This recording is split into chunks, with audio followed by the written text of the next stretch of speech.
Making his Comedy Cellar debut, put your hands together, welcome Dominik Rabiej!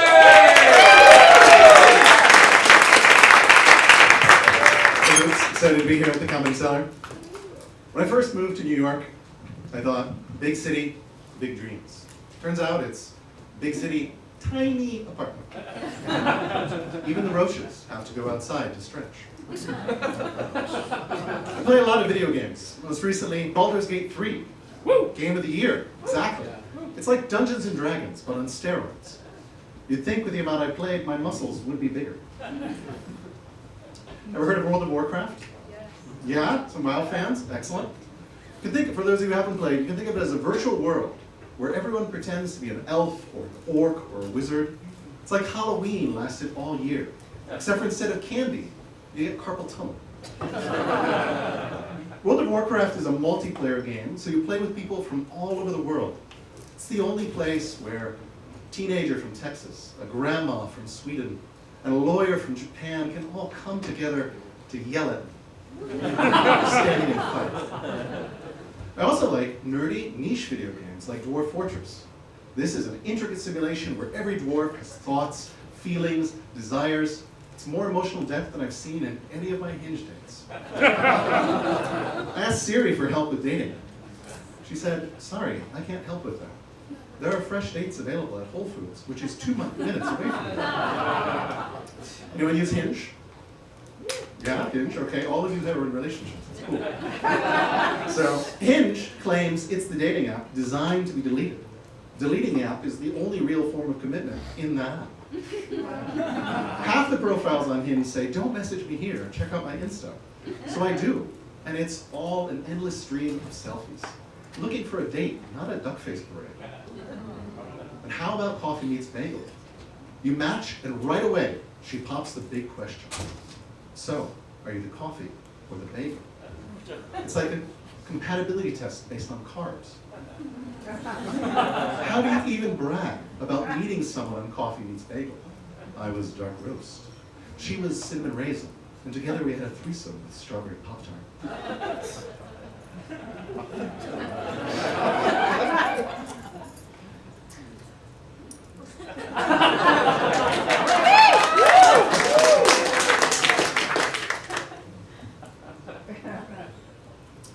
People tell me I have a good podcast voice, that I could read the phone book and it'd be a bestseller on Audible.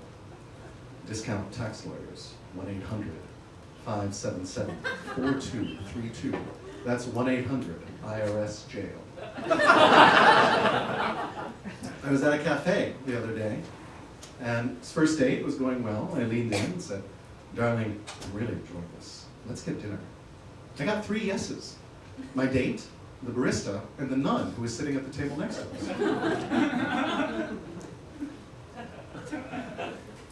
This backfires sometimes. I was trying to set a reminder on my phone. I said, hey Siri, remind me to pick up the milk at Wegmans.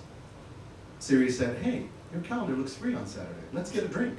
I said, I had to let her down gently. Siri, babe, it's not you. It's your terms and conditions.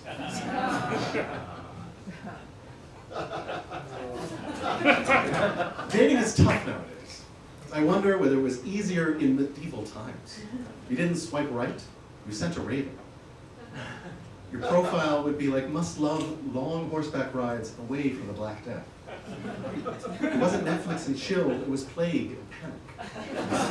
Hobbies, feasting, jousting, trying not to die before age 30. What if Henry VIII had had Tinder? Just a simple king looking for love. Swipe left if you can't produce a male heir. Relationship status update. Just beheaded wife number 5. Ready to mingle. Quests in the medieval days were like finding the Holy Grail.